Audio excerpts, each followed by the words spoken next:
That's one of the joys of working here is I get to see fire and art and happiness every day.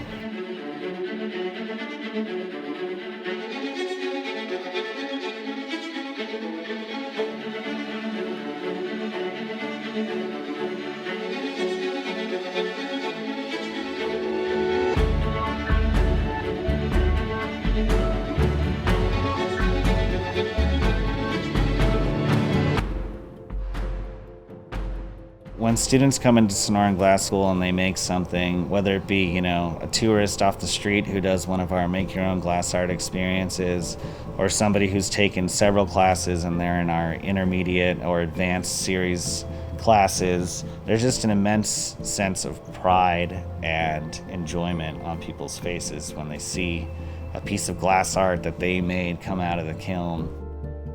So back in October, I came and spoke with Paul about the idea of getting this sculpture or vase made from our wedding ceremony. So instead of doing a traditional sand ceremony, we used colored frit, and we're going to use that frit today to make a sculpture with Paul in the glass studio.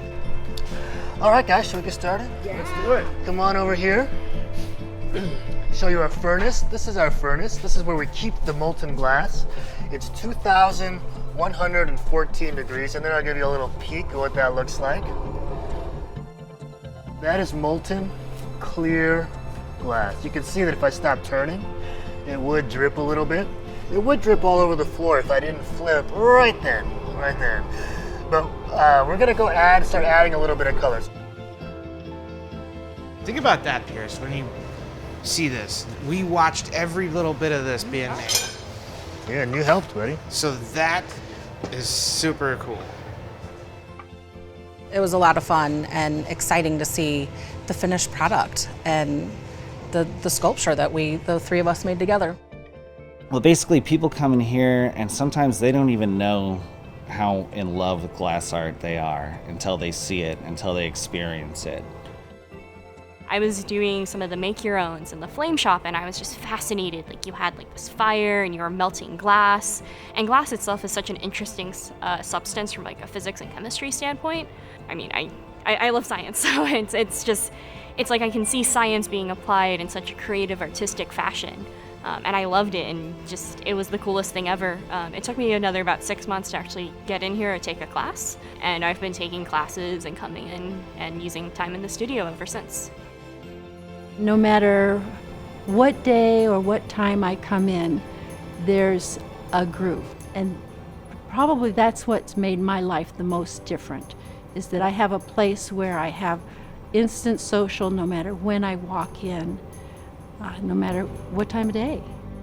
Whether it be our community programs that bring in kids from schools with little to no budget for art, and we offer them free and reduced classes in the glass arts.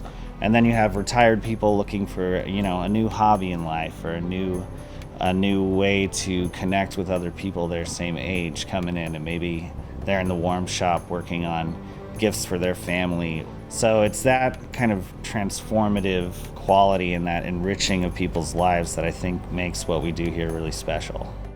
It is anything you want it to be. If you want to learn how to be a master glass blower, these guys can teach you how to be a master glass blower. If you just want to make little baubles and trinkets and little things for your friends, this is the place to do that, because nobody else is doing this. Because it's not only an experience, but you also come away with something that you individualized, a project that you had your hands on, that you were in there picking out the colors, picking out the design elements, and working with our instructors to make. And I think that that's a really important thing that we can bring to the Tucson community, because not only can you have that entertainment aspect that you can do with your family, but you can also support local glass art education and local arts, nonprofit arts, at the same time. So you really get the best of both worlds. You get to have fun and you get to support local nonprofits, and what more could you ask for?